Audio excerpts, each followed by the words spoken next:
communication with God is the only right communication in the right direction. Rest communications in this world, in this society, that is not a communication. That is exchange of thought, that is exchange of behavior. That is bargaining. When you people are talking with the society, that is bargaining. But when you are talking with God, communication with God, that is a special one. એ ઈશ્વર સાથે વાતો કરવી જુદી છે. આ દુનિયાદારીની વાત કરવાનો જો એવી ગંધ આવશે ને તો પણ એ વાત નહીં કરે. Communication with God is wordless. You must be speechless. Only emotions will be there from both the sides. And don't expect a response or answer from God's side. ભાષા વગરની વાતો થશે. તેમાં શબ્દો નહીં હોય. શબ્દો વપરાય નહીં. શબ્દો તો ઈશ્વર સાથે વાત કરવા માટે છે કે ભિખારીઓ સાથે વાત કરવા માટે છે. ભાવ જોઈશે, હૃદયની લાગણીઓ, શુદ્ધ લાગણીઓ, શુદ્ધ પ્રેમ. અને એ દ્વારા બોલ્યા વગર હું કશું કહીશ નહીં. અરે કહેવાય પણ કેવી રીતે? આપણી હેસિયત છે ઈશ્વરને કશું કહેવાની. કહેવાય પણ કેવી રીતે? અને એ કયા વગર સમજી જશે. અને એ મને ઈશારામાં જવાબો આપી દેશે. અને મારે કોઈ પ્રશ્ન નથી, મારી કોઈ એપ્લિકેશન નથી, મારી કોઈ માંગણી નથી, મારે કશું જોઈતું નથી,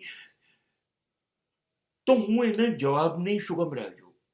નહીં, હું તો એનો આભાર માનીશ કે તે મને એક બીજી વધુ તક આપી. જે વર્ષોથી તારો સ્વભાવ છે મને વારંવાર જન્મ આપવાનું, એ રીતે એક તક આપી. તારો આભાર. અને પાછું મને સંપૂર્ણ બનાવ્યો, કોઈ ખોડ નહીં, જેને કારણે હું તારી શોધ, સત્યની શોધ, પ્રકાશની શોધમાં જઈ શકું. શક્તિઓ આપી કે એનો આભાર છે. આ આભાર એનો છે. હા, હજી તો મારે એ આભાર માનવો છે. મારી બધી નિષ્ફળતાઓ લાઈન બંધ તું ઈચ્છે એવી મોકલી શકે છે. તું ધારે ત્યારે મને હાર જેટલી આપી હોય, હાર ઉપર હાર, નિરાશા ઉપર નિરાશા તું આપી શકે છે. પણ હું માંગુ છું હવે મારો વારો. આટલી બધી હાર, આટલી નિરાશા, આટલા પરાજય પછી મારી શ્રદ્ધા એક નાનકડી અણી જેટલી પણ ઓછી ના થાય તારી અંદર. મારી શરણાગતિ ઘટે નહીં. મારો ભરોસો તારી અંદર અકબંધ રહે. આ વ્યવહારમાં માત્ર મારે જ બધું ચૂકવવાનું છે, મારે બધું આપવાનું છે. નહીં, તારે કશું નથી આપવાનું. તે તો શ્રેષ્ઠતમ જન્મ આપી દીધો, એક તક આપી દીધી. બસ હવે તારે રાહ જોવાની છે કે તે જેટલા દિવસો જેટલું આયુષ્ય મને આપ્યું છે એની અંદર હું તારો વિશ્વાસ તોડ્યા વગર તને ગમે એવો બનીને પાછો આવું છું કે નહીં. બસ એની તારે રાહ જોવાની છે. અને મારી રાહ એ જોવાની છે.